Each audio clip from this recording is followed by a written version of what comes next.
Right. Whilst we wait, let's begin the meeting. Whilst we wait for some people to join, and we'll go through the introductory slides, we are looking for a minute taker and a Jabber scribe. If you would like to volunteer, either join the chat, well, say so in the chat, or let us know via audio.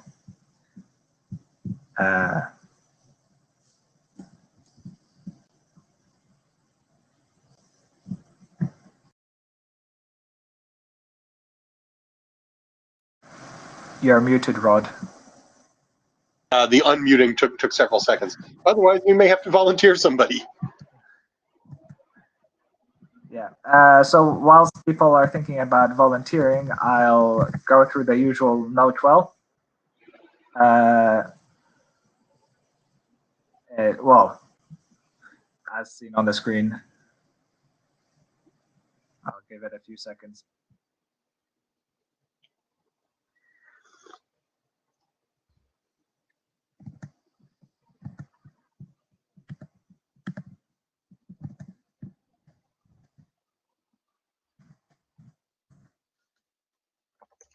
A few more seconds for the next slide.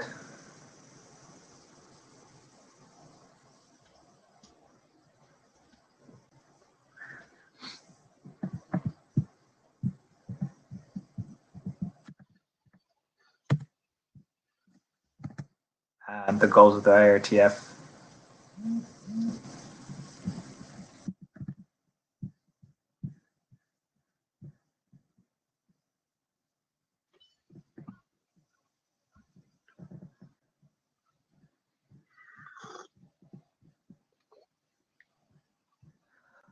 All right. So while people are joining, before I start with the rest of the chair slides, we are still looking for a Jabber scribe and a minute taker. Being a Jabber scribe is pretty simple.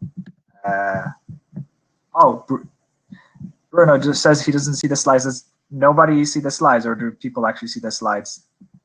There's a presentation view button at the top.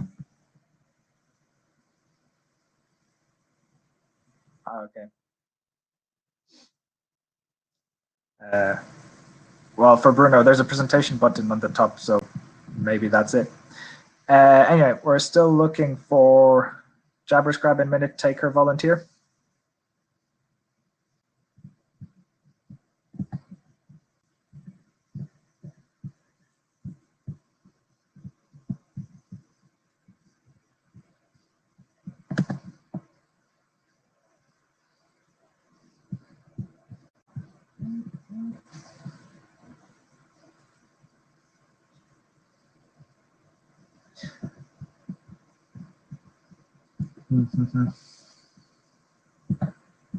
Right. Jabber scribe should be actually fairly straightforward in the online meeting, and minute taking should also hopefully not be too difficult, given that we're actually a fairly spaced out session.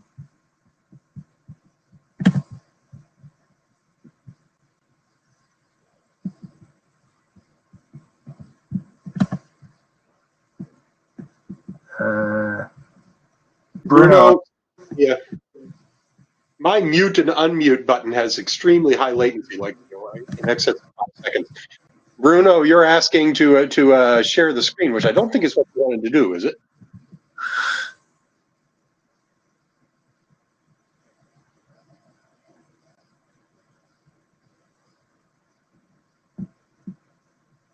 What you wanted to do at the top in the right, there's a series of icons. The leftmost of those is presentation view. Not to share your own screen, but it should be right about the middle of your screen at the top, or at least it is on mine.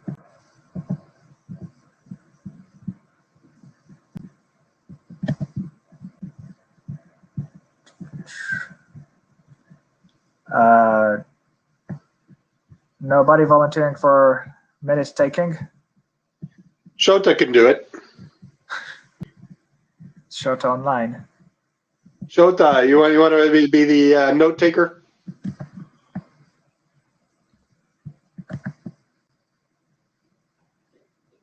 I see him online. I'm not sure if he's hearing us or not. Let's see.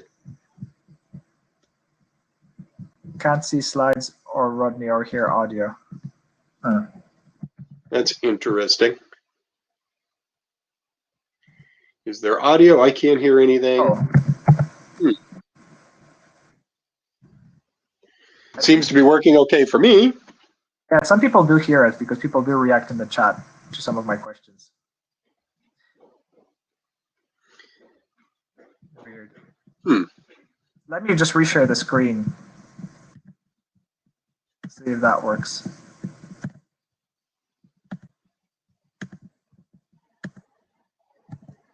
Are the slides visible now? And we're still looking for a minute taker. Oh, on this Shota. Shota still hasn't confirmed.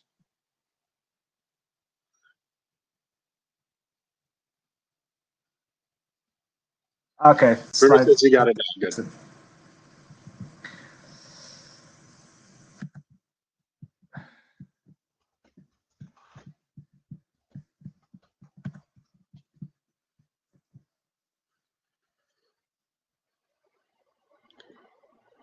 Bruno says he can do the meeting minutes. Great.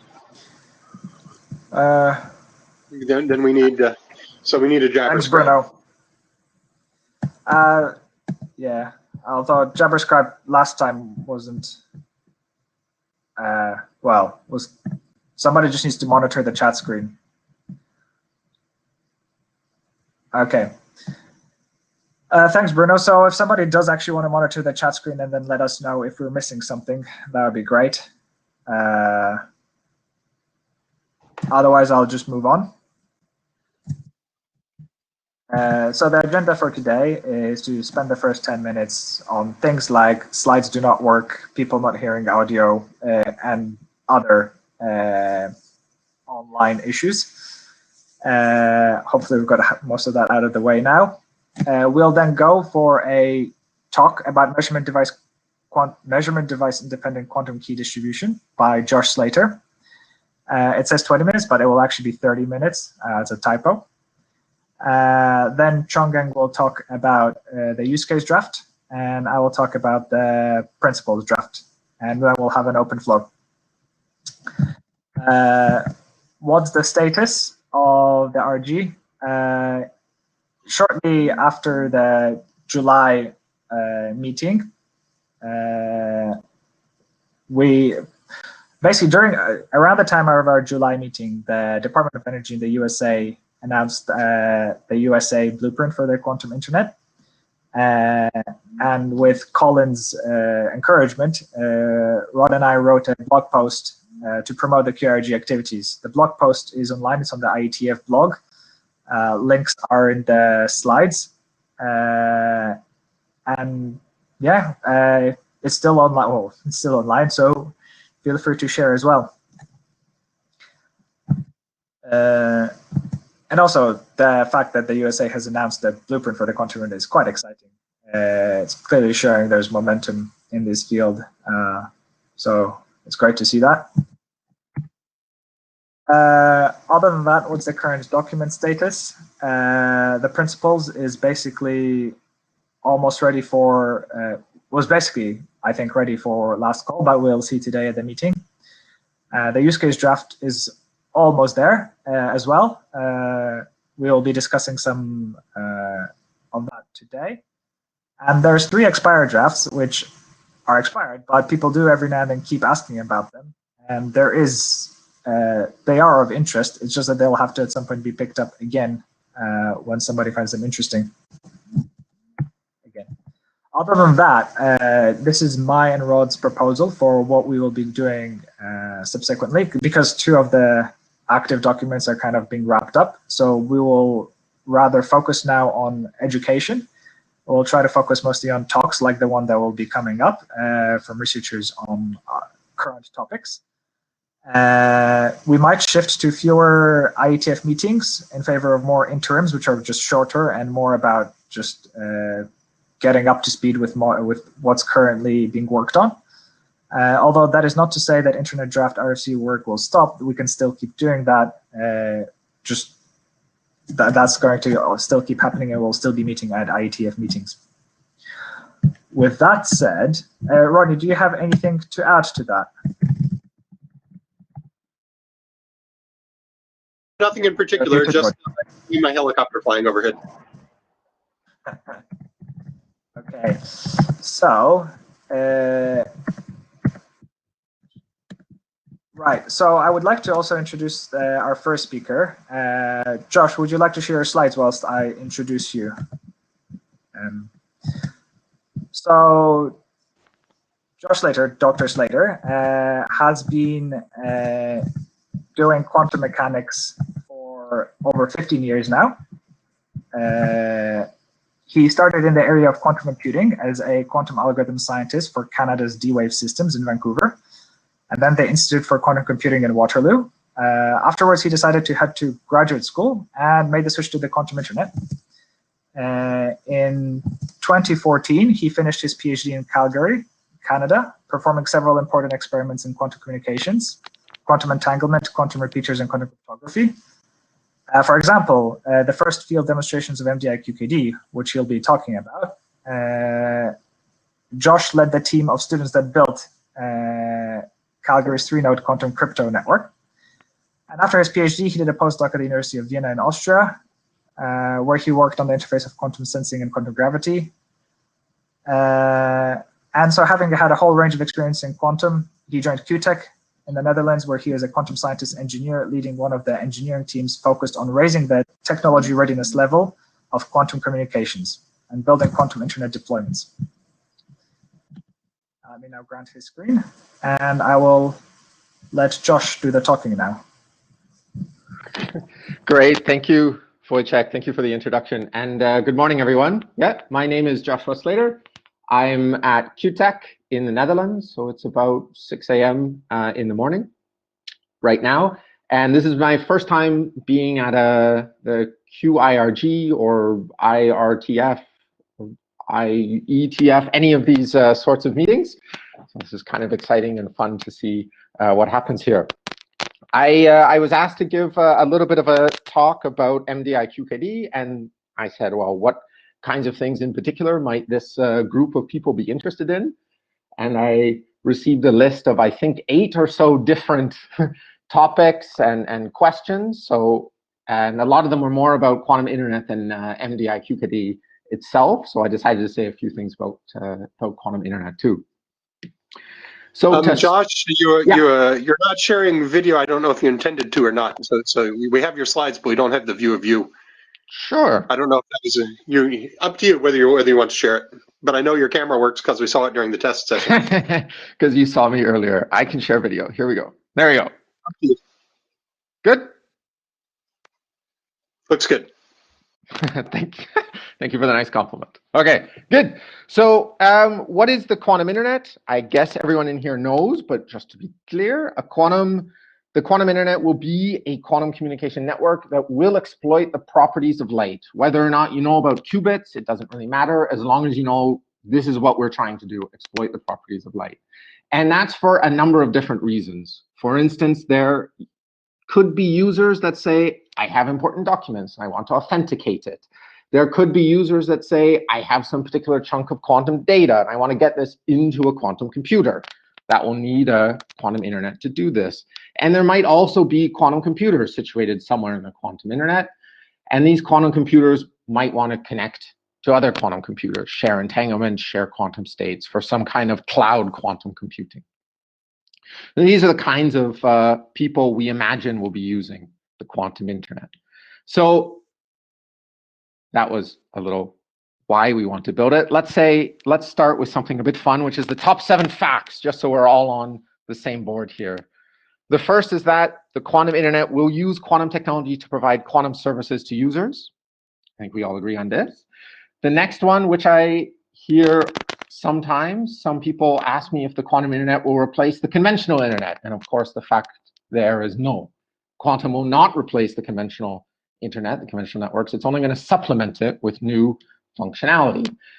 Third fact is our communication channels are definitely going to be optical. We have no way in the physics world to make qubits with radio waves. We don't know how to detect qubits with microwaves all that well. So we are definitely looking in the optical domain.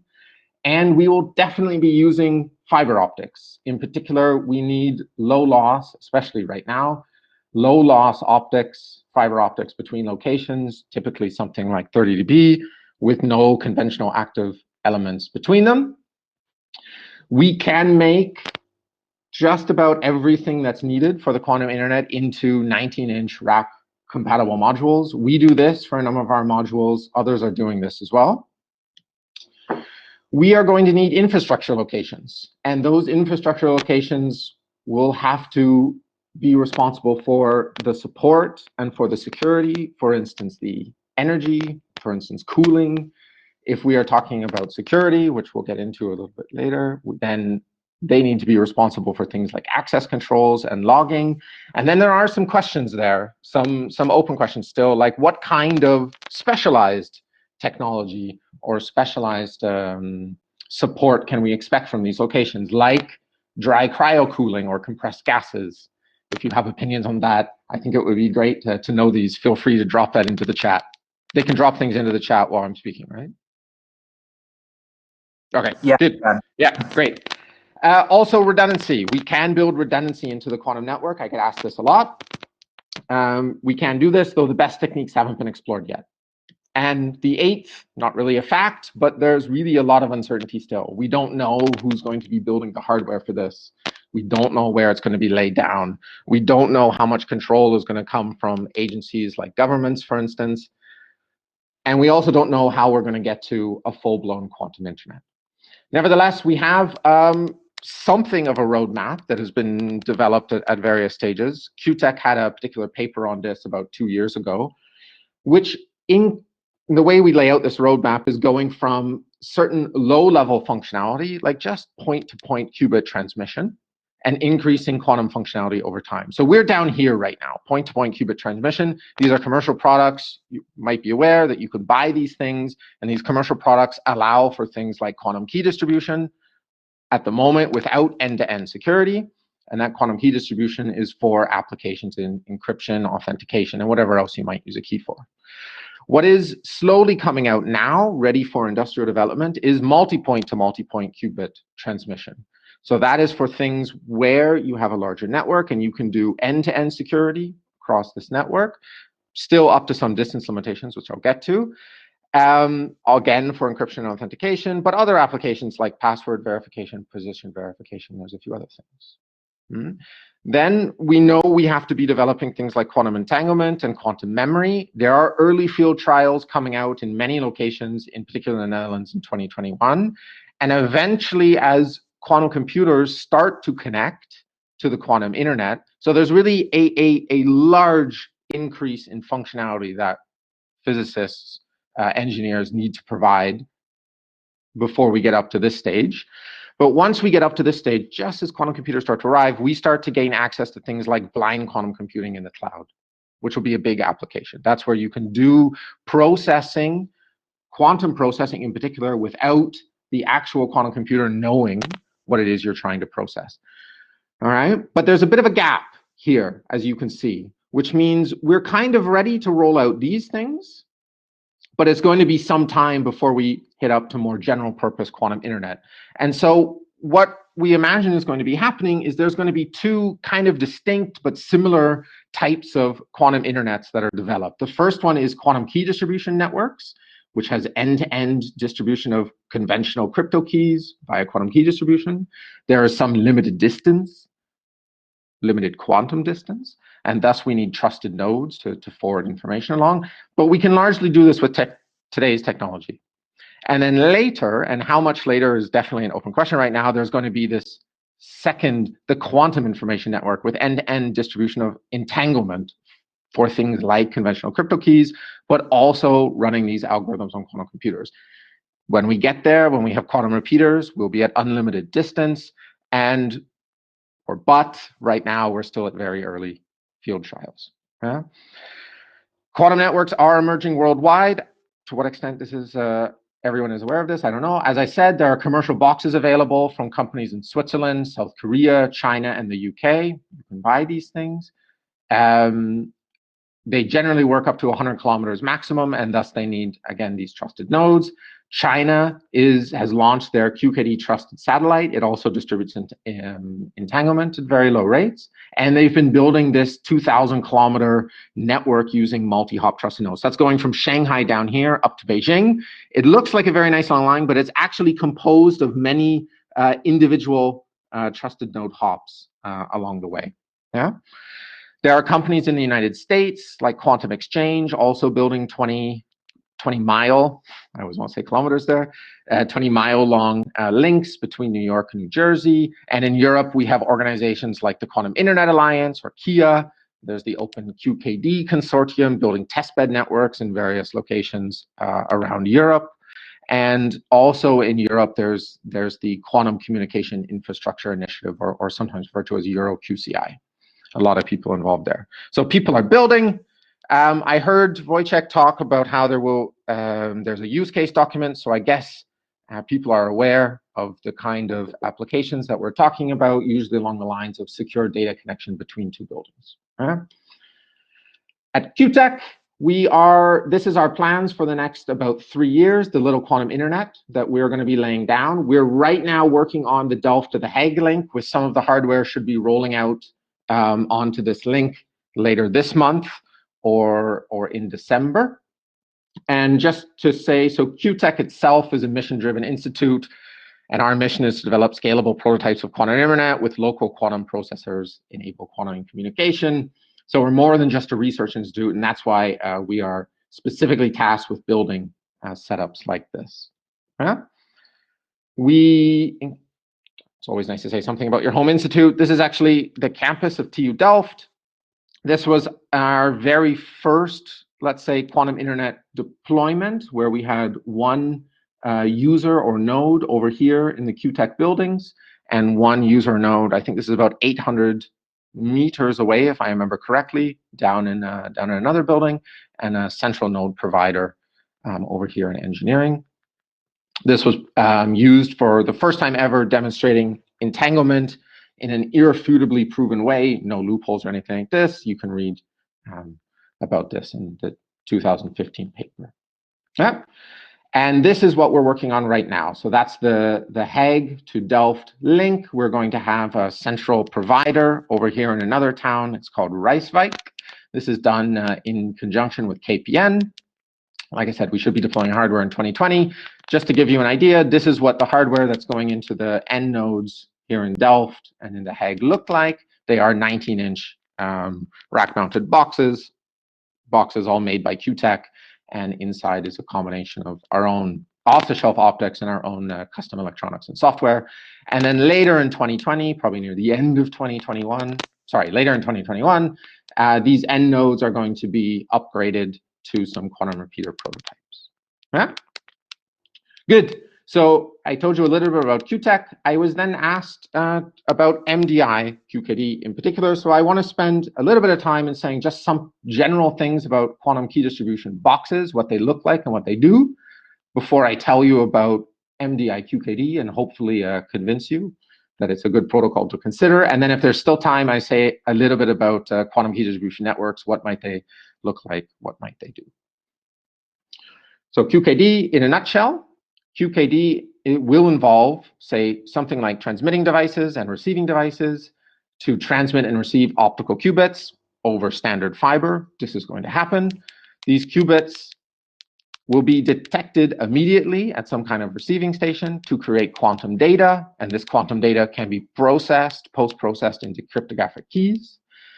And the key thing is that any eavesdropping on the qubits or on the signals on that optical fiber network the qubits travel over will be detectable by the QKD devices. And then this QKD can be used by things like classical symmetric encryptors and decryptors for secure data communication. Can also be used in other things like authenticating documents or authenticating messages in general. Yeah. But what's in the box? So there's more than just sending qubits, of course. All our boxes will have a qubit channel. Yeah? So boxes that send out qubits into the network to be received. But these qubit channels perform best on dark fiber. So they only operate up to some distance limit or loss limit, let's say 20 to 30 dBs typically. And while we can make them coexisting with, say, WDM channels or conventional signals, any of these signals will decrease the performance and the operational distance of our QKD boxes. We, in general, will also need a quantum control channel for some, let's say, quantum physics control of certain hardware elements. There are things like lasers inside of these boxes that need to be frequency locked or stabilized. There are, yeah, that's the most important one, let's say. And so we will need something like our own quantum control plane for exchanging data. And again, we can mix this WDM with the qubits. That will decrease performance. So it is generally better if it runs on its own fiber. And of course, we also generally use a conventional control plane or conventional control channel for things like enabling the network, delivering service across messages, et cetera, et cetera. And again, WDM is fine. WDMing that with the quantum control channel is fine. So we can mix these together without problems, but it's generally good to keep the qubit channel separate. Yeah?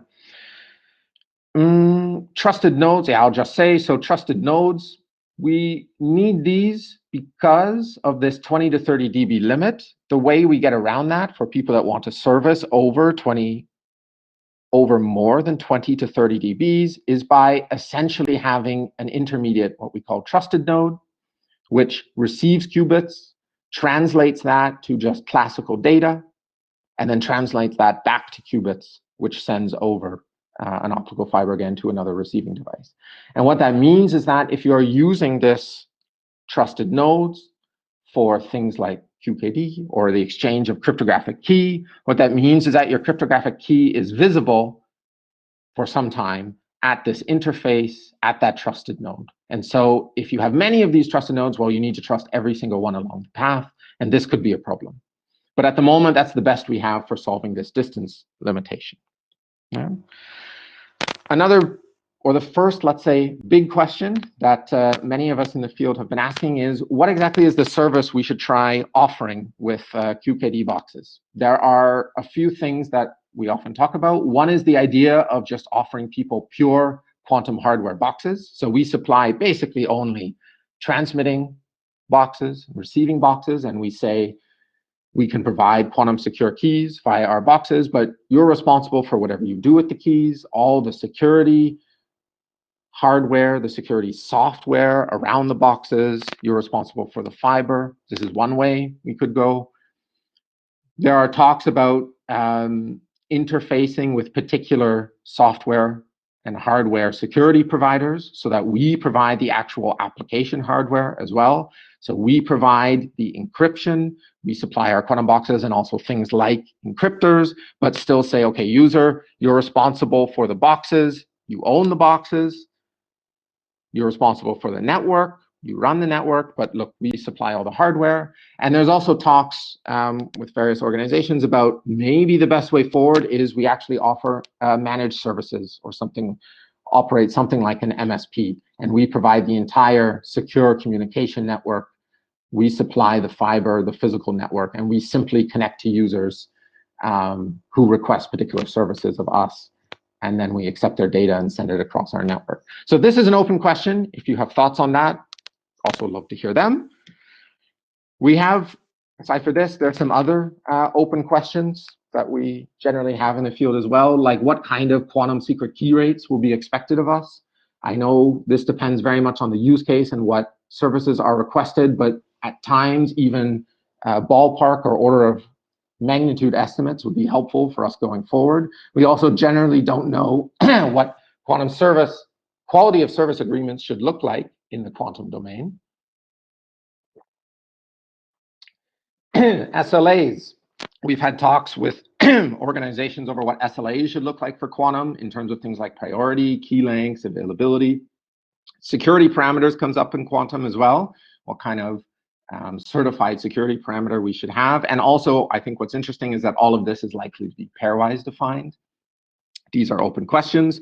And then also generally, what security level? Are we aiming for business confidential, government confidential? government secret even.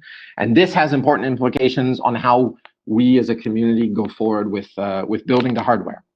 Because obviously, if we are aiming for government secret levels, that imposes a lot more constraints on the hardware, for instance, than say business confidential. Okay, good. So that's a bit about quantum key distribution boxes and a bit of the open questions that we have. Let me tell you now about MDI QKD. So there are lots of different protocols for QKD. You've probably heard of BB84, BBM92. There's many others, GG02, CAL, DPS, and there are many ways to compare them. Technological readiness level, typical key rates, maximum distance, the security proof, because they're not all fully proved, at least in terms of quantum security, whether or not they can be easily upgraded to quantum internet networks in the future, and how susceptible their hardware is to attacks, for instance. These are all things to consider. In general, most QKD protocols are point-to-point, which means if you have a lot of users, let's say in this case 4 users that want to communicate to each other, they need either dedicated point-to-point links, something like this. They all need sending hardware and receiving hardware, or they require something like a trusted node, or at least some node in the middle that can reroute signals around, something like this. There are a few protocols, and MDI QKD, that get around this issue. MDI QKD stands for Measurement Device Independent Quantum Key Distribution, and you'll see why we call it Measurement Device Independent in a little bit. But the idea behind it is that you have one central node, all your users connect to this. It is a way to go point to multipoint. It is a way, as we'll see in a second, to more easily upgrade to quantum information networks, and along with entanglement-based and BBM92, it also gets around a lot of the susceptibilities to attacks on hardware. They're just completely eliminated. Yeah. So MDI QKD, we generally say, we've been arguing this is a bit more practical because it's inherently networked into things like star networks. Users only need a fiber link to the central node. Any pair of users can then create secret key. So it's immediately point to multipoint with minimal fibers. Yeah? It's also more cost effective. So the users can be added anytime they want just by adding a single connection, which is good. And also, at least at QTech, we design all the hardware so that all the expensive hardware sits at the central node. So there is one major hardware investment to build a central node to kick off your network. But then there's only inexpensive stuff that lies around at all the users. So adding in more and more users is much, much less costly. And like I said, upgradable for the future. I'm going to get to that. But it's also more secure. And the reason for that is this central node is not a trusted node. The central node never has access to the key. It never has access to any sensitive information. And this is not just by hardware design. This is by design of the physical protocol itself. In fact, if the central node attempts in any way to gain access to the key, that will appear like any other eavesdropper sitting on the fiber, and the users will immediately know this, which means they don't, in principle, have to trust the central node. Yeah. The best that can be done, even if you give that central node over to an attacker, the best that can be done is denial of service attack. Okay? The endpoints themselves, they are only send-only units and not vulnerable to receiver attacks. And that is a very key thing because, so this is a particular table that comes from the ETSI white paper from 2018 on implementation security of quantum cryptography. So inside this ETSI white paper, they listed a large number of security issues against quantum cryptography systems, against QKD systems, Trojan horse attacks, multi-photon emission, et cetera, et cetera. The first, let's say, block of these, it's about the first 4 of these are against the senders. And all of these can be avoided by what's called privacy amplification. So PA, privacy amplification, PA, PA, PA. The next block of these are all against receivers, the detectors. And there it is much more tricky. So there the techniques to protect ourselves against these attacks involve things like active monitoring, like detector symmetrization. the problem with active monitoring, of course, is that, well, what happens if someone attacks your active monitoring? What happens if someone hacks into your active monitoring or takes control of your active monitoring? Then this is no longer a good security measure. What is explicitly listed throughout the document is, look, MDI-QKD is intrinsically a way to protect yourself against a large number of these attacks. So we always say MDI-QKD is more secure for this reason. And then the other point is this upgradability. So I'm not, to what extent everyone is aware of this, I don't know, but in general, for quantum internet, almost every architecture at the hardware level for quantum internet has things called quantum repeaters, say at 2 locations. And these quantum repeaters, about halfway between them, actually very close to halfway between them, is a midpoint station that does some kind of Bell state measurement. So this entire block is essentially what functions as your quantum repeater. You need 2 users or repeaters with quantum memories and your midpoint station. And the key thing is that this midpoint station is identical to what we use in MDI-QKD. This is intentional. Because QTech is looking long forwards into the future, we are designing our midpoint station, our central node for MDI-QKD, to be identical to the midpoint station needed for quantum repeaters. Which means that if you put, let's say you build exactly this setup here in a star with your central node or midpoint station, these users can be upgraded in the future just by adding in quantum memory and a little bit of extra control, hardware and software, can be upgraded to quantum repeaters. And that's exactly what we're going to be doing in the Dutch quantum network in 2021. After we build this section with MDI-QKD, we will be throwing in some quantum memories to upgrade it to quantum repeaters. Yeah. So what I also like to say and argue a lot is that it is important, especially given how much money is likely to be needed to build the quantum internet, it is important that we consider the longer end goal, that we want full quantum internet with entanglement distribution. And we consider how we build even QKD networks now such that we can easily upgrade them in the future to entanglement distribution quantum information networks. We know things like, we know midpoint stations are going to be needed. This is almost a certainty. And we know that, we know from simulations, from analytic work, that asymmetric links, so if this midpoint station is closer to one side than the other, that already degrades performance quite quickly as this starts to become asymmetric. So laying down QKD networks, midpoint stations, and symmetric links will do a lot going forward into the future. Good. Okay, I'm going to skip over all these this last section with all these nice graphs, but I just wanted to say there are some other open questions which maybe would be interesting to people in the room, like whether or not we should, I said at the start that all our quantum internet systems and quantum cryptography systems work better over dark fiber, but whether we should immediately be thinking about WDM multiplexing, we don't know which is the right direction to go. Should we optimize fiber use essentially with multiplexing or optimize the quantum performance? We don't know. Point-to-point, is point-to-point sufficient, say in the short to medium term, or should we go point-to-multipoint very quickly with the early networks, these test beds that are being built around Europe? It's a question there. To what extent are trusted nodes allowed? They're certainly going to be required in some situations. If anyone says we want a QKD network spanning 800 kilometers, well, we know we need trusted nodes there. But if your network is only to span 100 kilometers, 200 kilometers, well, should we avoid trusted nodes? Anyway, it's likely that users and governments will decide this, but this certainly plays a role on how we build because protection measures are going to be needed everywhere.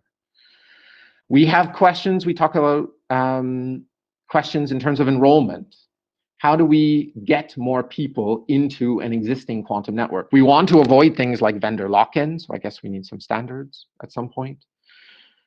Should we allow anyone to connect? There's going to be exchanges at some point, IXs, but in the quantum domain. Should we allow anyone to connect to them? How should we deal with, say, networks that connect to these exchanges that start acting suspicious? And what do we do about lawful interception? There's a real question there. If we're going to say that we're offering a secure network an unconditionally secure network with unbreakable communication, what happens when we actually have to break it? We don't know. These are open questions still. Good. So just a couple takeaways. The quantum internet, it's going to start with quantum key distribution for now, and full quantum internet will come later. This will take time. I think it is likely to be 15 to 20 years. Probably people have been saying that forever, but 15 to 20 years until we really get to full quantum internet. Our QTEX, the Dutch quantum network, we are starting up next month and upgrading to repeaters early next year. We will have a test bed. We have a project called Quantum Q&E, Quantum Network Experience, where people can log in and use the network. That will come online at some point as well. Yeah. There are many open questions that, as physicists, we just don't know how to deal with, like what service to offer, WDMs, trusted nodes, network management, for instance. There are many QKD protocols.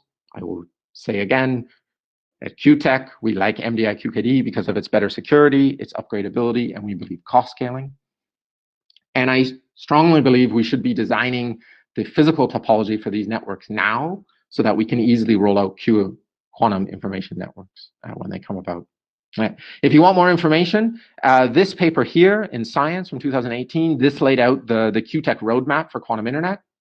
Feel free to check that out. That goes into much more detail of some of the things I said. And also, if you liked listening to me, you can Google me on YouTube, Joshua Slater QCrypt. I think I have a 90-minute talk on more details of MDI QKD when I was younger and less secure, let's say. But yes, so that's there as well if you want more details. Anyway, thank you very much for listening. Great, thanks, Josh. Great talk. So, questions.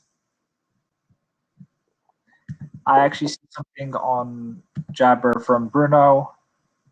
Why do we need QKD or PQC to replace classical public key infrastructure in the first place?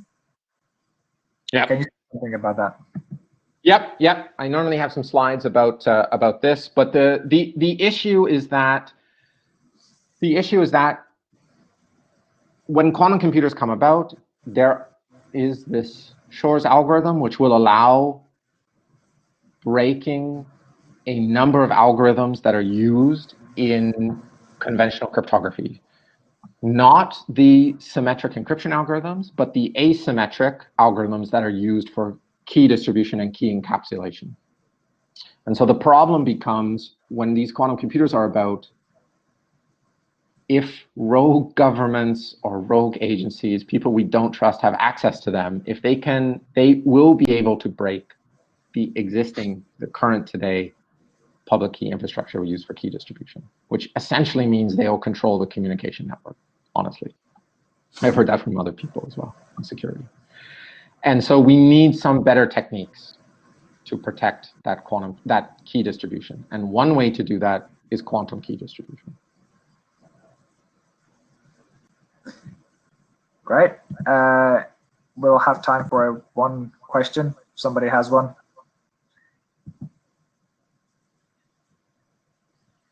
I always have questions if nobody else does. Go ahead, Rod. Actually, this is actually a fairly low-level, simple one. How long are the links you're actually installing? I gather that one of the links on your 4-node ring that you drew in the Netherlands is actually pretty long for the current technology. Yep. You're talking about going back to this one. Yeah. Yeah. So this link here. So okay. So we actually don't have the fibers yet for any of the links other than the first one.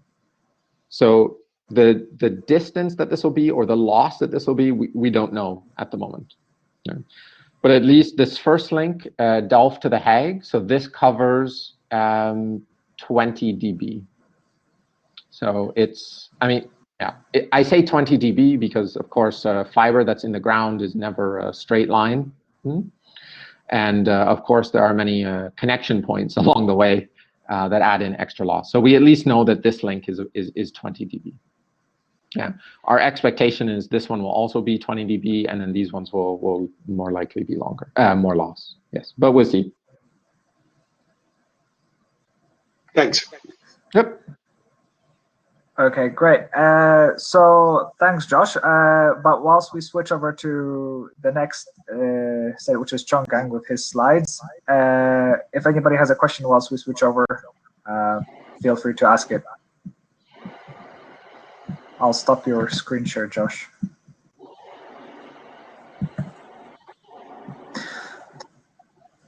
Okay, thanks, Josh. Hope everybody found that interesting. Oh, I have something from Joey Salazar. Would you like to unmute yourself? I think you have to do it yourself.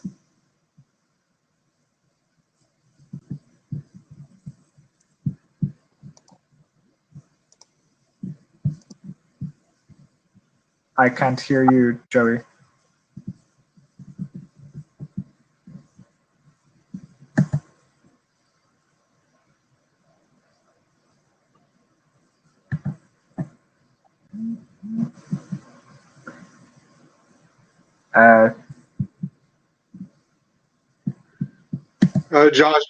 Joey says he'll put it here on the chat. Okay. There was also another question in the chat from Shota, and he said, "Josh, did you say that the QKD networks have E-to-E end-to-end conventional keys?" I'm not sure if he's asking about the authentication of the nodes, or. So the QKD networks can provide end-to-end conventional keys. Okay, so it provides end-to-end keys to the end nodes, but does not have E-to-E confidentiality, or it does have end-to-end confidentiality? Okay, I think that might be a discussion, because I'm not exactly sure how Shota is defining confidentiality here.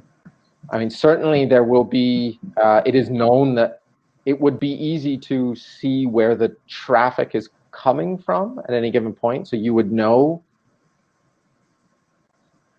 Yeah, I mean, you would know who is distributing keys with who. This could be figured out just by monitoring classical traffic. But the key itself would not be known to intermediate nodes, at least in the case of MDI QKD and entanglement-based and other protocols like this. But yes, okay, certainly. so your midpoint Bell state analyzer node there, yes, does not have to be trusted, but you get secure end-to-end keys across that, right? yes, and then okay, so that's the question that was asking. Hallman Baker just said there's traffic analysis attack, and I completely agree. You would know which users are at which times trying to generate key with each other. That said, the keys would then be storable, for instance, and you wouldn't know from that point when these keys are getting used in principle. Okay, Wojtek, I think we need to move on. We're already running a little over time. That's fine if we run a bit over time. We do actually have a bit of leeway this time, so we won't have to cut anything short. Okay, thanks, Josh again. There's a question you can answer in the chat offline from Joey, but in the meantime, we'll switch over to Chonggang. So hi, Chonggang. Okay, just go ahead. Hello, hi, Wojtek, can you hear me well? Yeah, I can hear we can you. hear you. So I assume the slide is fine, right? Okay. Looks good. Okay, thank you. Hello, everyone.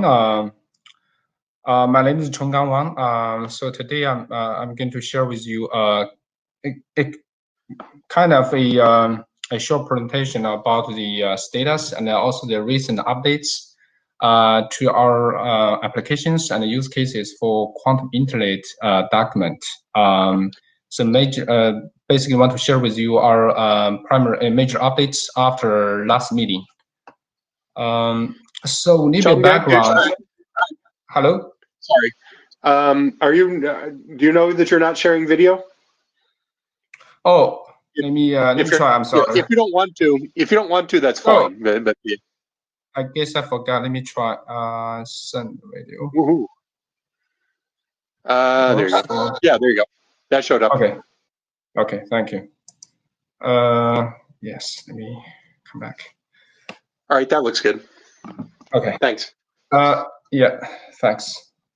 So kind of just a recap, the little bit background about the current version 03. So basically back in May, this document has been accepted as a research group document. And then in July, IETF meeting, last meeting, we presented the version 01, and then received quite a few good comments and feedback. And after that, we generated version 02 to address those comments we received from IETF108. And also this version 02 has been shared through the email reflector, and also received some comments, especially comments from Patrick and Ojek. So the current version 03 is kind of, if we compare to the version 01 we have presented in last IETF meeting, and the next slide will show you what's the major updates we did after last IETF meeting. So we kind of reorganized the section 6, which is about the general requirements. We split this section into two parts. 6.1 is the background, and 6.2 is the requirements. In addition to that, based on the feedback from last meeting, we added a new paragraph about the management-related requirements as a part of this 6.2, trying to see from the if we have the quantum internet in future, we need to manage and coordinate the quantum resources either for a quantum node or for the whole quantum internet. And the quantum resource could be the quantum memory and the quantum qubits, and also could be the quantum collection being established among two quantum nodes. That's the part we added from management perspective. There is a requirement. And then we also, based on the feedback from last meeting, we added the two paragraphs in section 9, security consideration, basically to discuss the privacy related issues. Although one of our use cases applications is about the privacy preservation, like the blind quantum computing. Some terminology we also kind of, based on the email discussion, in order to avoid any confusion and make the terminology more consistent with the principal document, we replaced the quantum subnetwork with a quantum network, just called quantum network.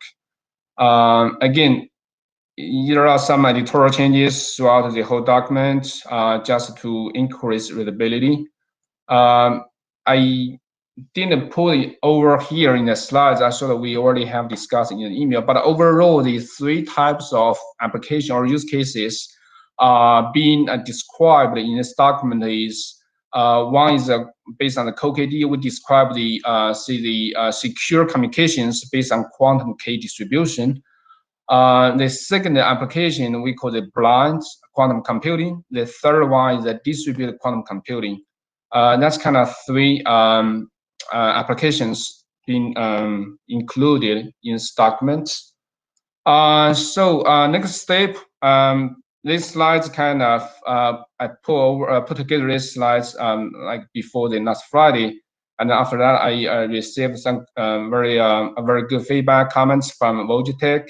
So I think the next step is going to address the comments from Logitech, and also if there are some further more comments, feedback from the team QIRG here, we would like to continue to address those comments, feedback to improve the document furthermore. That's our goal. So I think that's kind of, I don't know if I need to show the content of this, the recent document or not, but I would like to hear any kind of question or feedback from you. This is the last slide of my presentation.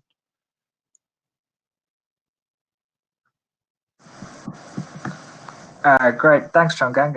Are there any questions from the floor first?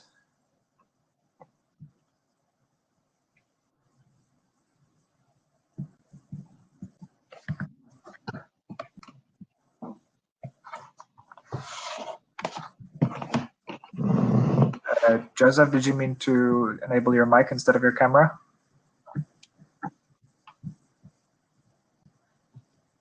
Yeah, Joseph, you.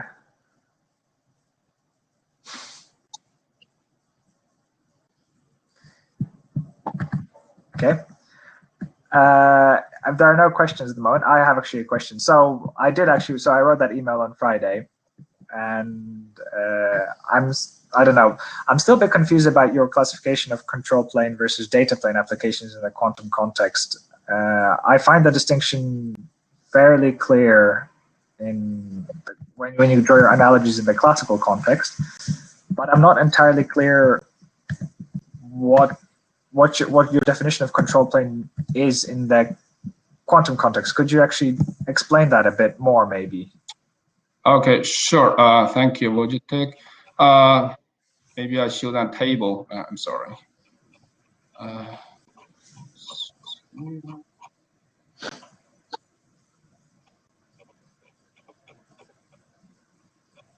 think it comes here. Yes.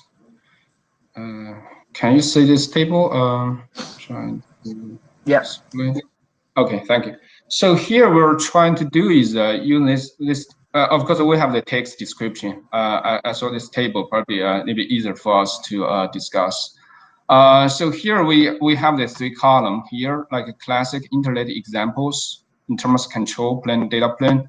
And then in the middle, we call these standalone quantum network examples. Those could be when we say standalone quantum network, basically like the isolated just one quantum network. And then the 3rd column here, quantum internet. In future, if we have the the full quantum internet, what will be examples in terms of control plane and data plane applications? So let's look at the classic internet. That's very clear, I assume. We have the ICMP or DNAs. Those kind of application or protocol, they are used to enable the data plane application like a web browsing or email, whatever. So basically, control plane here is not for the end user. It's to facilitate the data transfer, data transmission among end users. And then a standalone quantum network example here. So we were trying to use the same not principle, same methodology, trying to say if we look at a single quantum network, what will be the operations look like? The control plane for classic internet, what would be the operations for the equivalent to data plane for classic internet? So here we were saying for one of the major operation for the one single quantum network is kind of we call the entanglement distribution in order to establish end-to-end quantum collection among 2 users. That's kind of the major purpose for the quantum network. And then for doing that, we need some support, some signaling to control the entanglement distribution. And then we put over here trying to say, oh, it's kind of similar to the SMP or DNAs, because the signaling here is not for themselves, it's for the quantum and for the entanglement distribution. So from this perspective, we thought it might be a valid example when we talk about the control plane, data plane. But I know there might be something a little bit different from like we do here for the classic internet. And then when we look at the quantum internet, this 3rd column, I think it's a little bit more clear here is no matter what, let's say we have a CoKD, we have some even if the quantum repeater based QIN quantum information network, but the data plane is still like very similar to the classic internet. Could be like the video conference, but it has a better security using CoKD-based secure communication setup to allocate the quantum case for let's say just both parties for this video conference. It's more secure. That's a data plane application. And then for this case, in order to support this application on the data plane, the control plane will be the CoKD or the quantum pin. In order to serve or facilitate this CoKD-based video conference. That's kind of the what we were thinking about is control plane, data plane for different types of internet, classical or quantum. I don't know if that's clear or answer your question, Wojciech. Or yeah, it does. So basically, it's now that you've explained it, it's kind of really clear to me now. I was just really confused for some reason from the text. So maybe I'll just go reread the text and highlight which parts confused me. But actually, you do raise an interesting point here, which I don't think has occurred to me before. Maybe just me. Is that when you say quantum ping, I think you imply that some of the quantum traffic also counts as control plane. Is that correct? Yes. And also this quantum ping actually is contributed by the comment, I remember from Patrick or someone, basically trying to, I think it's a good comment, first of all. It's kind of used to test if a quantum collection has been established between a pair of quantum nodes. Right, yeah. Right. Yeah. Because the pin for the classical internet is trying to say, oh, if I can reach a IP address or not, I get to use the pin. This is the case. Yeah. Here, yeah. Okay, no, thanks. That's clear to me. Thanks for that. Are there any other questions from the floor?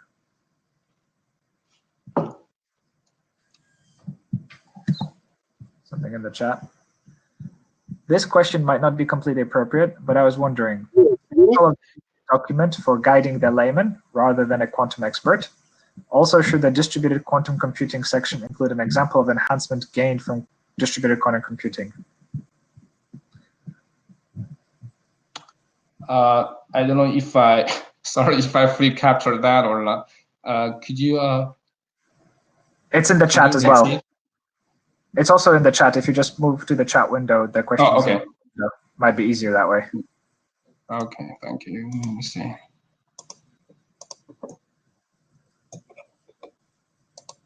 And yeah, scroll down.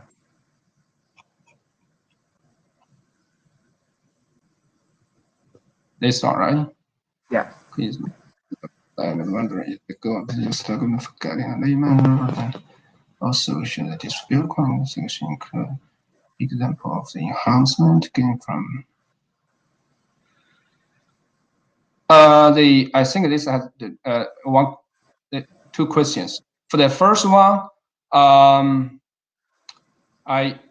think there might be two relevant purposes here. One is to it could be as a good document for the laymen who are interested in this field, but they are kind of challenging for them to dive into the details immediately. And then instead of that, they can read over this use case document, trying to get a high level information like the what quantum inter application will look like. I think that this document could serve that purpose. Relevant, and in addition to that is, I think even for this QIRG, it's more like when we do like in the presentation from the Wojciech, we have the principal document, and also there were 3 documents being expired, but people also are interested in that. I think this use case document could be a good input and a complementary document for later on when we standardize or we do detailed document about different quantum internet, making them like the quantum collection establishment and so on. That's my answer for the first question, but I think probably Chairs Rod and Wojciech could have more insights for this question, the goal of this use case document. but that's my response. The second part, should a distributed quantum computing section include an example of enhancement gained from distributed quantum computing? I think second question, if I understood correctly, ask us to show some benefits or what we can get out of this if we use distributed quantum computing. I think it's a good question. I think somewhere we put some benefits in the document described by using distributed quantum computing, which kind of new features could be enabled by it. But I will double check. And then anyway, we are going to have a next version 04. So I will double check and keep in mind this second part. Yeah. I don't know if I answer your question, Michelle, or not. I think I just have something to add to the last part. I think so. There are examples in your document. I think it kind of relates to the feedback I also wrote on the email on Friday. That actually, I think, with a bit more detail, it might be a bit clearer as well. Okay. Yeah, we'll do that. And also for the document, it's probably on its own, not for the layman, but in conjunction, as Chonggang said, in conjunction with the principles document, then yeah. I think it'll be good for it should be good for the networking expert, not complete layman to networking. Mm-hmm.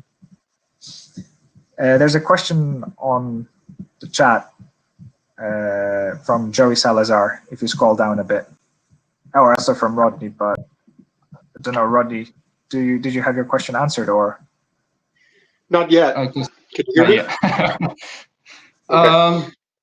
Yes, for the TCP, I think the sync packet, I personally would consider it as a control plane. But you know, TCP itself is a protocol. It's very hard to say it's a control plane protocol or a data plane protocol. I think at least that part compared to the segment or packet from the user, I think that from that perspective, I would like to say it's for the control purpose. Yeah.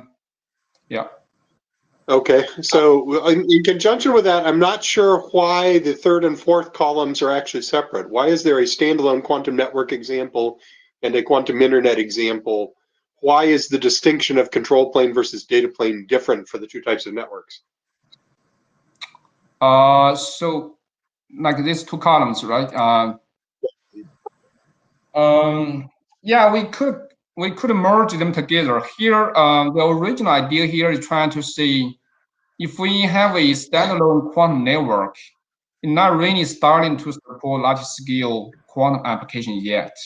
And then, what will be the major operations for this standalone quantum network? We thought that could help us to understand the full operations from a small-scale quantum network, and then we move to the large-scale quantum internet, which has full-blown features to support like CoKD-based or some other quantum feature-based applications. But if you think it's better to have just like classic internet and a quantum internet, we could merge the third column and the second column. I think for control plane, for actual control plane work, there probably is a substantial amount of work at the border routers, but for the use cases document, I'm not sure that even the existence of a border router should actually matter. We should be able to run these applications in theory across a border, although maybe not all networks will support all functionality in the early days. So I think it's more a matter of whether you cross a boundary that changes functionality as opposed to just an administrative border. Yes, I think that's valid.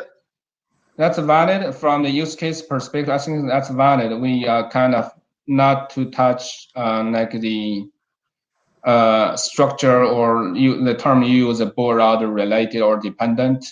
So maybe the better way is just to maybe for this table just has two columns, classic interlate and quantum interlate. That's my current opinion, but I should probably reread this and think about it a little bit more. But that's my current opinion, that they should be merged. Okay. Yeah. It's now 9 after. We have 31 minutes remaining, I think, if I'm looking at the No, clock it's full right. 2 hours. We have 2 hours for the whole meeting. Oh, we have full 2 hours? We go to the top of the hour? Okay, then we have plenty of time. I was thinking this was 100. No, so Yeah. I'm going to address. So at the end, Chonggang asked a question: is whether the document's ready for group last call. I'd say it needs at least one iteration, but obviously open to the rest of the group and Rodney. I would agree it needs a little bit more too, and I should probably provide the same kind of feedback that Wojtek did, and I haven't done that yet. But I think it's shaping up quite well, and it'll be a useful addition. I do too. I think this is going to be a very useful document. Yeah, we will be very happy to receive further comments from Ronnie and from the team, and we'll be updating the document based on the recent comments and the questions people just asked during this meeting. Yeah. There's a hand raised from Philip Hallam Baker, if they still want to ask it. Yeah, actually, I just want to make a comment on the security considerations. I think it's important to frame things correctly. And what you have here is not cryptography. It is transmission security, which is a separate field from cryptography. And presenting this as the solution to quantum computing's attack on PKI, I don't think is particularly useful for two reasons. First, Kerberos is quantum resistant.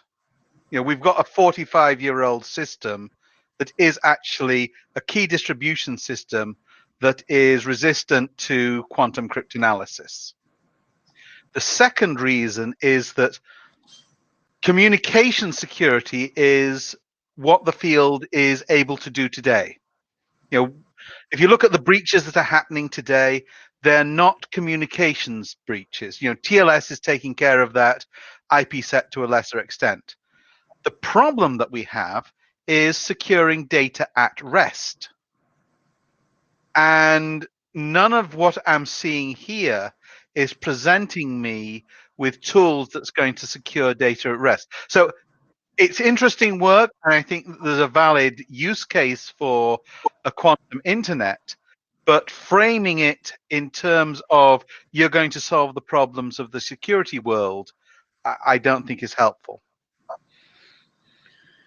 Can you point to specific places in the document where you think that language needs to be updated? Well, it comes in the security considerations part, which, you know, I'm a security guy, so that's the part that I read first. But it's also, you know, it's trying to present this as, you know, I mean, the thing is that the word transmission security doesn't appear in the document, but security is used repeatedly. And also from the previous presentation, I think it's an unhelpful way of framing things. I think it's important that we get the framing right, because what you've got here is basically the killer version of transmission security. And quantum is really, really good for that, and will surpass anything like frequency hopping or whatever. And within the, you know, the limitations that people who go for transmission security today, you know, it's probably even easier to deploy than some of the other techniques. But presenting it in terms of this is a replacement for PKI, I think really is a bad strategy.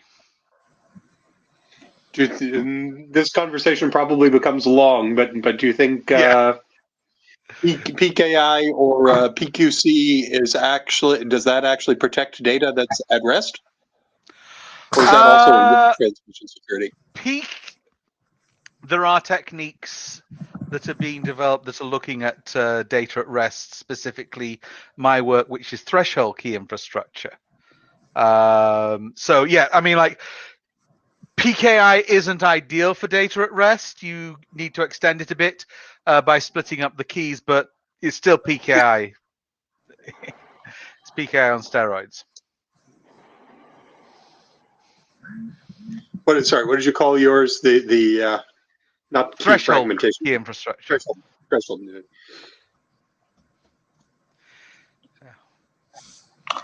I mean, the point is that you're not going to be able to take this framework and extend it to data at rest, which is actually what we can.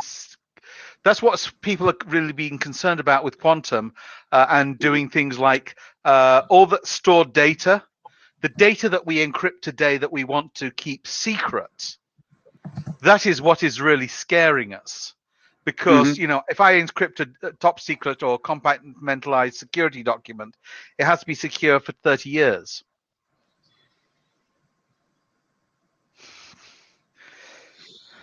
I understand what you're saying. I'm not sure yet if I agree that the document actually needs updating.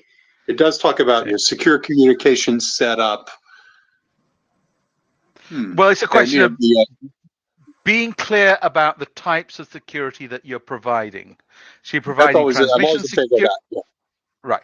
You're providing transmission security. You're providing confidentiality. We'd have to look into the traffic analysis issue. It's not clear to me that you don't provide any traffic analysis control, but we'd have to look at that. Thanks for those comments, Philip. Those would be very useful also on the mailing list so that others could process them in their own time. I will. I think that would be greatly valued as well. So if you can also write that on an email summarizing what the comments you made so that they could be acted upon, that would be very good. Okay, I'll do that. Thanks a lot. We'll have to move on now. So I'll hand over to Rodney to chair because I'm presenting next. All right. I think that the last or next to last agenda item other than open mic is Wojtek's architecture principles for a quantum internet talk. Wojtek, you want to go ahead and share your slides? Chonggang, you can turn off your video if you want. You can leave it on. Sure, thank you. Let's see. I think we put 20 minutes on the agenda for this, didn't we? Yeah. But we have about 40 minutes left in the session, so if it runs long, that's okay. Although we probably do want to reserve some time for an open mic at the end. This draft also should be pretty close to ready to go for at least the RG last call before it goes to IRSG. So we should be starting to look at things in the final level of detail, including wordsmithing and things like that, I think. Okay, Wojtek, I'm going to turn my camera off. When you see me pop my camera back up, that means you've been talking for about 18 minutes. Great, thanks. So we've been working on this document now for almost a year and a half now, I guess. So as a recap, the document I'm talking about is Architectural Principles of a Quantum Internet. Link below, it's on the data tracker, as usual. It's been worked on since IETF104 in Prague back in 2019. And the key motivation of this document is to, basically, we have a charter point to create an architectural framework delineating network node roles and definitions to build a common vocabulary as the first step towards a quantum network architecture. And that was the motivation for which I first actually submitted the first draft. And also, it's also educational to a large extent. And I think in the end, it will become that more as well. And because it's a great start, I want it to be a great starting point for people with no quantum background. And I think it'd be a very useful document for the rest of the IETF and IRTF community if it can fulfill that goal. Just FYI, the document is on GitHub. It's basically just as an update, just that's where all the changes are tracked, and I only update the data tracker before the meeting so that there's an official data tracker update.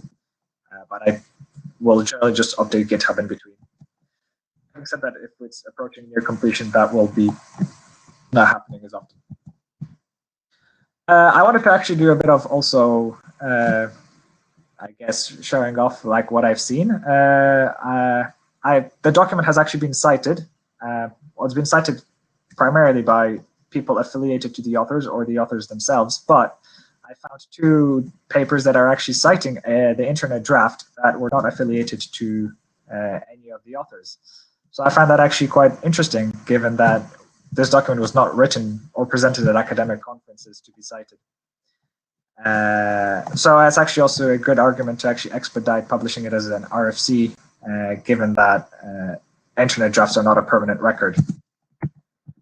And also, just like from my own conversations with other people, I often actually share this document to networking people as a quick introduction, and they often like it. So, well, as I point out, it's obviously a biased sample, but I hope actually it does serve the same purpose for other people who have a much stronger networking background than they do have a quantum background. Anyway, to the actual core material, what are the changes since last meeting? I added a control plane and 2 data plane subsection to kind of explain our distinction between classical and quantum data plane, as well as what did we define as the control plane. But as was pointed out, and based on also on our previous conversation in this meeting, is it needs kind of alignment with the use case document so that we're all consistent on what's defined as the control plane and what are the data planes we're talking about. I added a note based on some feedback on the mailing list that passive optical elements are allowed, and that's actually quite important for going forward with a network architecture, because it kind of emphasizes the fact that we can switch entanglement over short distances without quantum repeaters, as long as we do not use active optical elements. But that's obviously then you're bound still by the distance over which you can transmit photons without loss, as Josh mentioned in his talk. I also added some additional clarifications and a point that was kind of long, I've been kind of putting off for a really long time, which is adding references to academic literature. They're now all added. So hopefully the document is, apart from just a slight attempt to synchronize the use case draft with this in terms of control plane, it should be complete. So essentially, as a question, is the draft ready for our RG last call? And that's kind of it for me. Not much in terms of presenting. The rest is for questions and people trying to get any last clarifications before we move on with official steps for last call stuff. All right, I didn't have to wait until 18 minutes to pop my camera back up. Questions, comments, complaints, criticisms?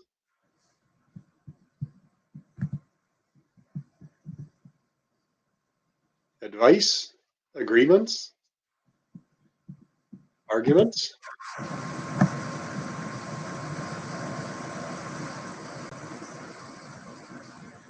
Someone unmuted.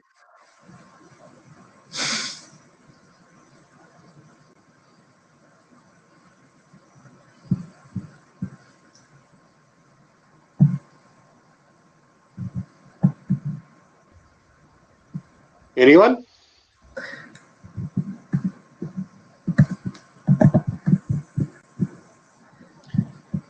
All right, Wojtek, I actually have a comment or two, mostly sort of small ones. I went back through my list of comments that I sent back in February compared to this. Yeah. And I know we went through some of these on the mailing list, but I don't remember the status of everything, each individual concept or each individual point that I had brought up. Did we end up with discussion of the first, second, and third generation networks in this? Yes. It's basically Shota's contribution to the document. Oh yes, I remember that. Which section is that? It's under error management. I believe. Error management. There should be something like that.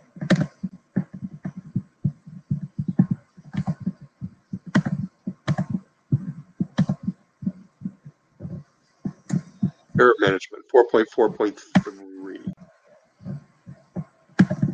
Page 13.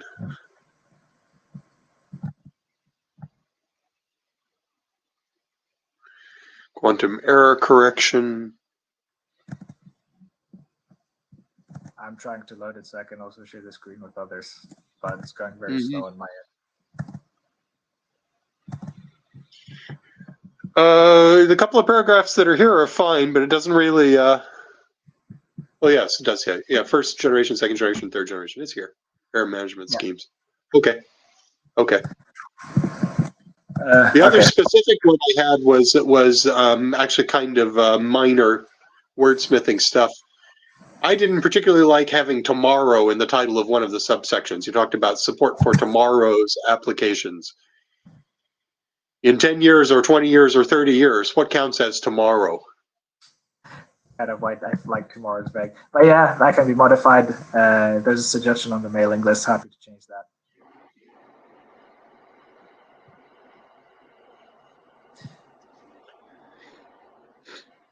I did not go through everything on the mailing list to see sort of how we were relative to each individual item on the mailing list. I was assuming you were taking care of that.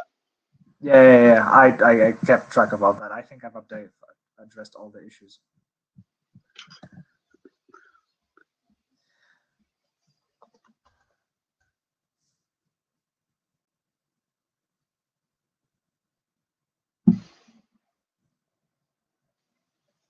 I guess in the absence of other comments, does that mean the group's positive about having last call and moving forward with the RFC, barring some wordsmithing? And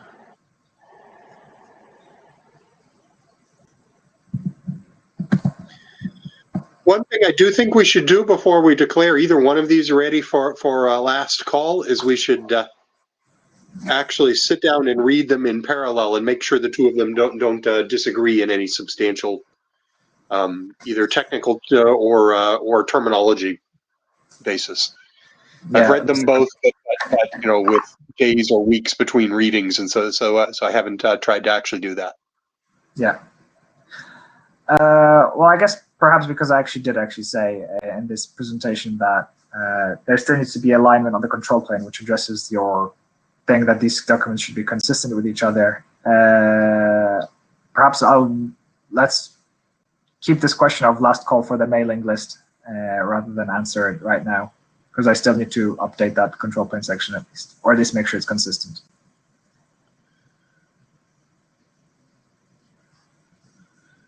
I do want to give it one final complete end-to-end read before I'm ready to sign off on it. Sure.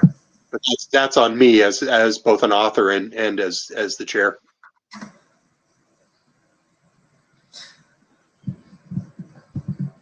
Cool. Well, then that's it for me. There are no questions from the group.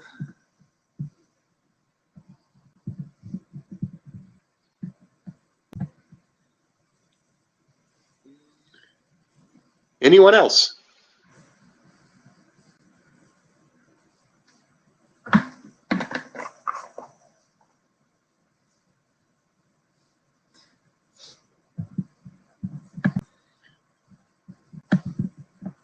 All right, let's ask how many people in the group have read this architecture document. Let's see, what draft is this? This is version 5, right?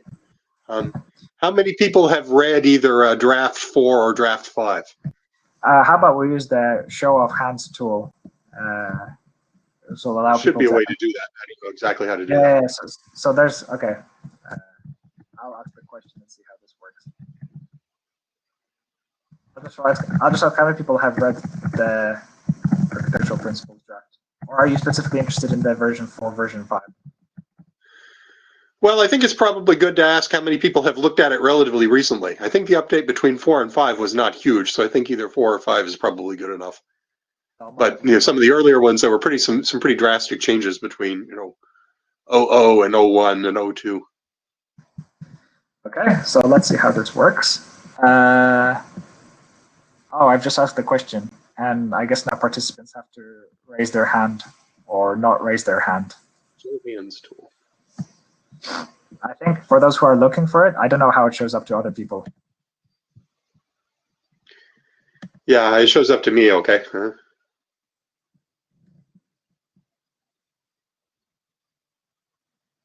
So I guess if we at least for at least half, or at least until it converges, stabilizes. For those looking for it, I assume it's on the left show of hands. I don't know how it actually shows up for other people. Yeah, I think it showed up differently for me because I'm chair too, but it showed up on the participants chat, and then raise your hand was the leftmost in the panel with the participants and chat window. Directly below the raise your hand, join the queue button. Well, at least looks like people. a dozen people have actually read it. That's actually pretty good, I think, recently. Yeah.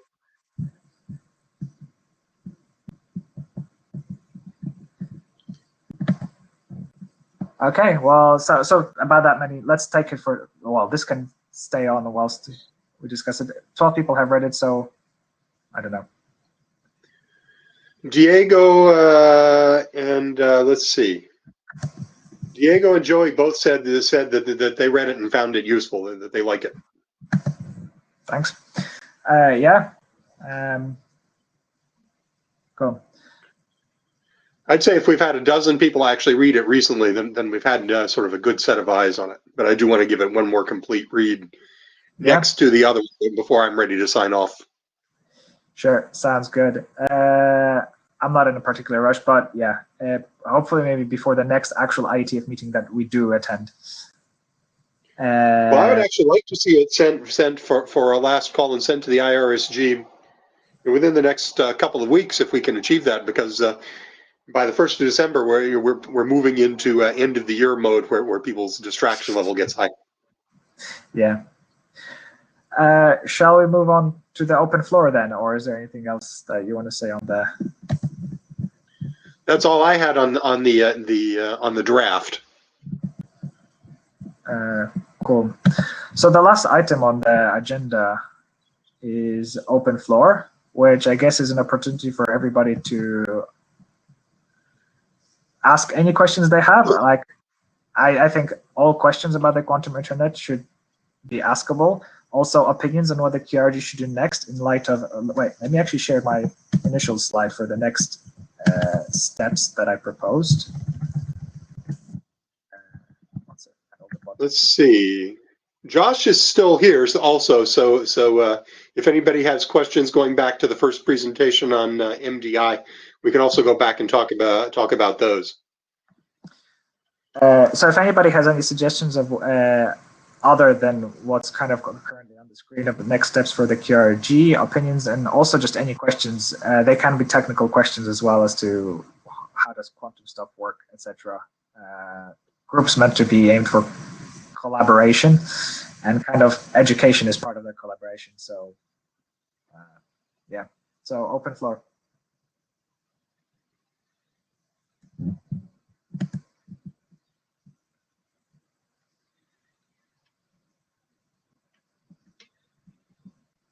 Hi, Colin.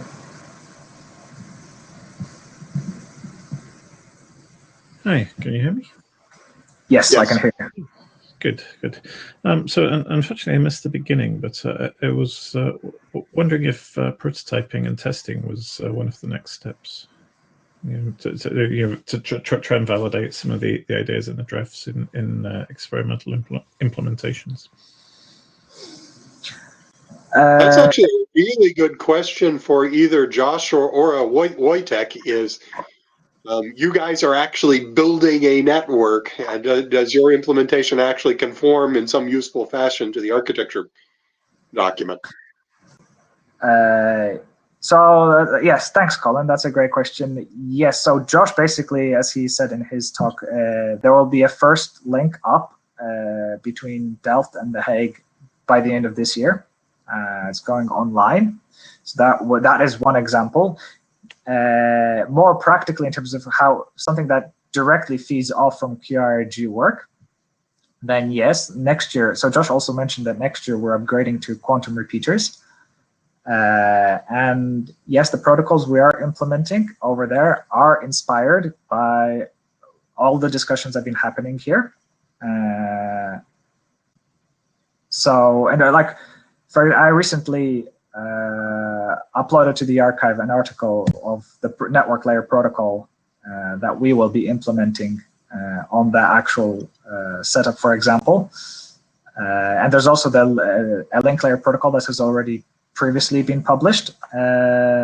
Essentially, especially the network layer work feeds off our discussions in the QIRG, and we are going to be running actual tests and prototyping of that early next year, and we will be publishing that soon. And there, as Josh also mentioned, there will be QNE, Quantum Network Experience, which will be a web front end for people to actually run their own quantum distributed applications on top of an experimental network at some point next year, hopefully. So yes, that's a good point to raise. We'll keep people updated and posted about all of that. I'm posting a link in the chat to Wojtek's recent paper draft there. Yeah, it will be good to get some implementation results, experiment reports in the group as well. Yeah, we'll have some very soon. And Josh clearly knows enough to speak the networking lingo. So Josh is definitely a keeper. We want him around as much as we can get him. Thank you very much, Rodney. That's nice to hear. Thank you. I did have a question going back to that, which I think is actually related to Shota's. Wojtek may also have some comments on this. Shota and I were both sort of initially a little bit confused about whether the MDI central node actually has to be trusted or not. Part of that goes to the definition of what counts as a node, which in some of the work that we've done, we've sort of waffled back and forth about that. So your midpoint node that serves as the Bell state analyzer, we have debated off and on for years as to whether that counts only as part of the link and therefore is not visible in hops further down the path, or if it's actually a full first-class network node. And we had decided at one point that we thought it belonged only to the link, but we had not looked at this multi-point switching star-shaped kind of architecture that you're talking about for MDI.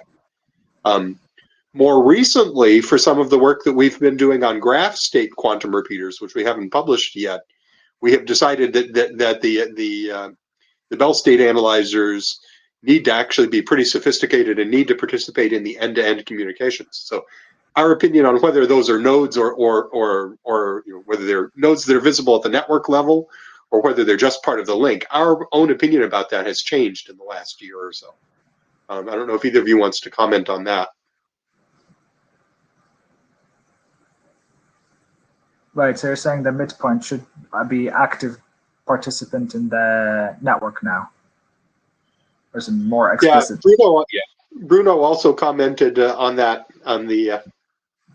in the case of MDI QKD, the middle node facilitates star-shaped, so it also includes MEMS cross connects and things like that. It's more than just a BSM. It's more than just a Bell state measurement device or a Bell state analyzer.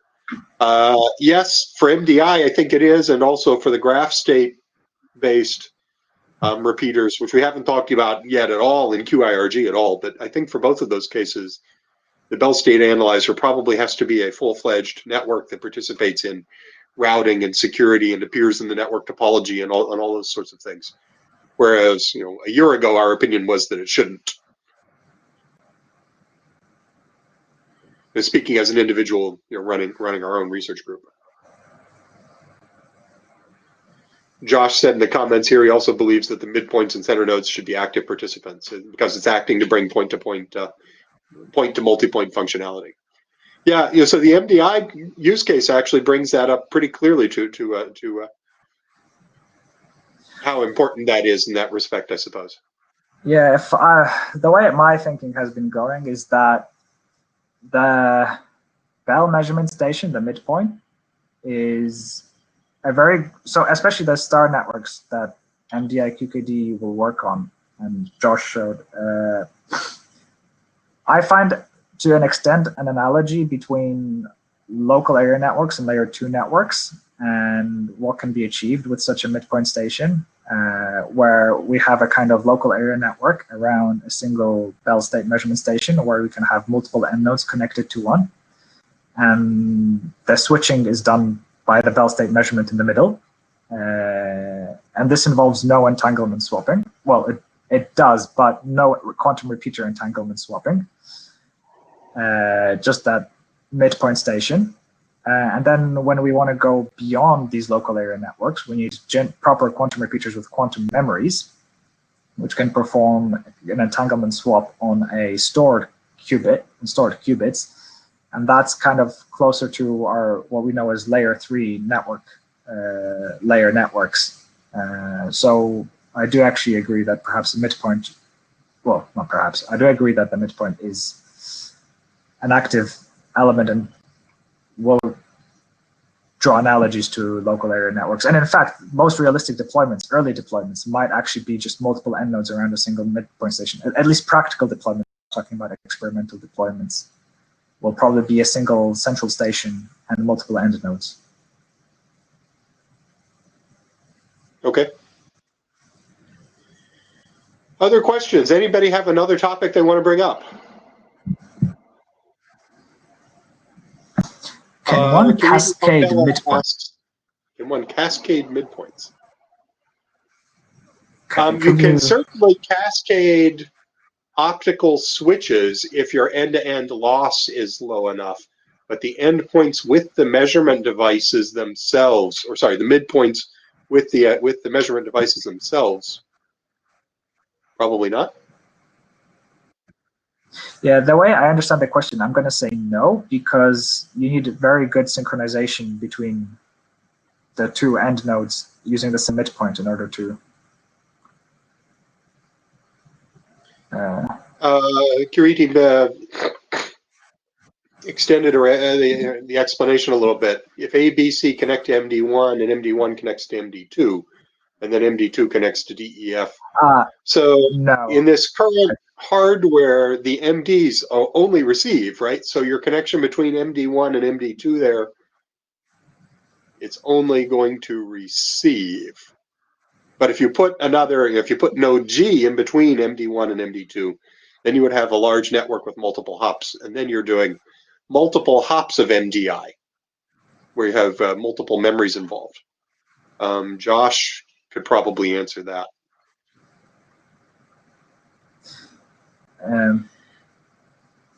But yeah, Bruno says, yeah. Bruno says you need quantum repeaters to do multi-hop MDI QKD, which that certainly agrees with my my understanding. At which point, at that point, you're doing entanglement-based QKD, maybe like the Eckert protocol, the E91 protocol, rather than pure MDI. And at that point, you are doing end-to-end, but you also have to be able to generate end-to-end entanglement, which is still the hard part. Josh, did you want to pop in voice-wise and talk about what you were just talking about there? Yeah, sure. Sorry, it was just in regards to the discussion of whether midpoints are active in the network. So what I was writing was that the Chinese network is essentially a long connection of almost like super nodes. They're trusted nodes or something like super nodes, and then many users can connect to these super nodes in almost a star-like fashion. So one way to see this network is really a chain of midpoint type stations with each midpoint station having its own star network around it. Yeah, and I believe the American network between New York and New Jersey will have a similar physical topology, physical construction. which then, to me, adds to the argument that the midpoints are active elements inside the network. Who's leading the New York to New Jersey work, and is there something public about that? This is an organization called Quantum Exchange. Okay, I know them. Joey also has a question in the chat here. Josh, you might be the right person to answer that. I'll just read it out loud. If the measurements on qubit operations during the secure communication setup, referring to the use cases draft and follow-up from IETF109 regarding data analysis, can be potentially used to identify track the user establishing that setup. So basically, is the QKD connection setup anonymous?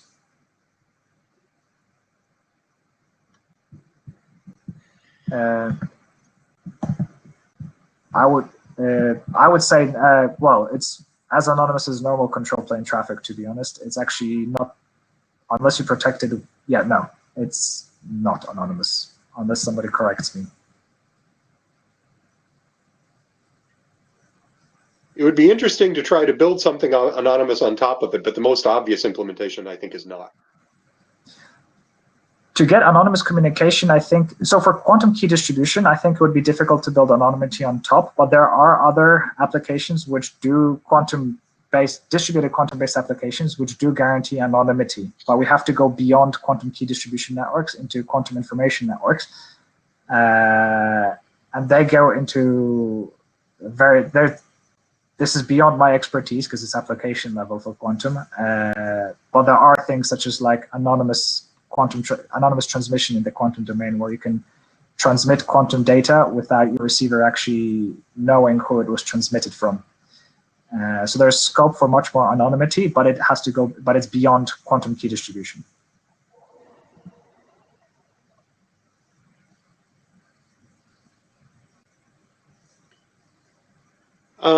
Before we get to the last couple of minutes here, let's see, is Colin still here? If Colin's still here, I'm pretty sure we did this last time, but since that was several months ago and we're closing in on final call for these two drafts, Colin, do you want to quickly toss in a word or two about what the process needs to be to finish these off? Yeah, I mean, the process for finishing the drafts off is that the group and the chairs come to the conclusion that the work is done, and then you send it to myself. I think you can do this in the data tracker, and then I arrange for the IRSG to review it and give feedback. And most likely there will be some comments, and the draft gets revised as a result of that. There's a check that it doesn't conflict with any work in the IETF, which I think in this case is unlikely, and then it gets published as an RFC. Sounds good. Sounds good.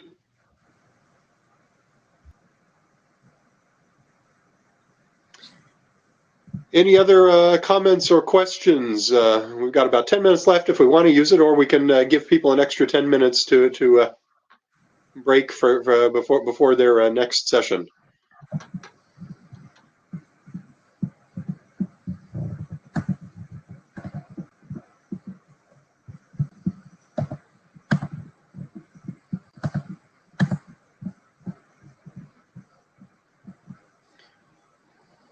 Bruno, we'll look forward to your notes. Yeah, thanks for the minute taking. I think that basically wraps it up. I'll stay online for the next 10 minutes, myself at least, if people want to ask questions. But overall, I'd say the meeting's basically over. I think we can declare it closed. I do think, by the way, that we should actually try to meet face-to-face the next time all of IETF gets to meet face-to-face, just because it's been a nice long time. The next... Let's see, March has already been declared to be online, is that right? I think? Yeah, that's declared to be online. So hopefully in July next year. Hopefully we'll see everybody in July. I think that's optimistic, but okay. I think March is right out, but I think July has a reasonable shot of actually happening. Yeah. All right, thank you all, and we'll see you on the mailing list and hopefully in person sometime middle of next year. Yeah. Thanks, everybody.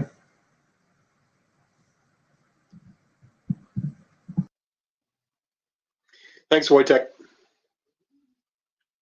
Yeah. Thanks, Rod.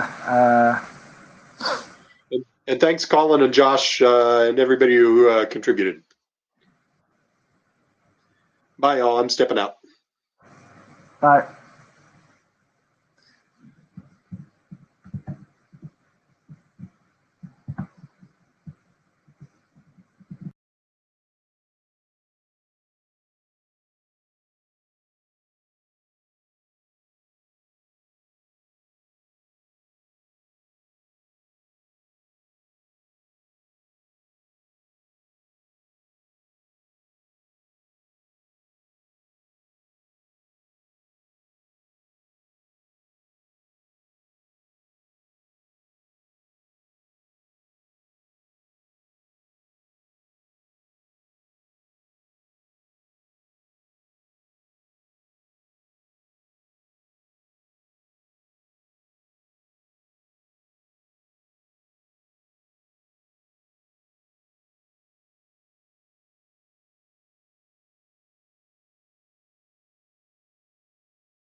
Can you hear me, Joshua?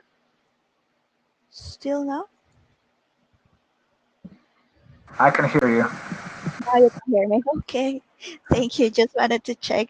No questions or anything. Just wanted to make sure that my mic was actually working. Okay. Thank you for staying. I'm actually using the space here for the chat a little bit. And Okay. okay.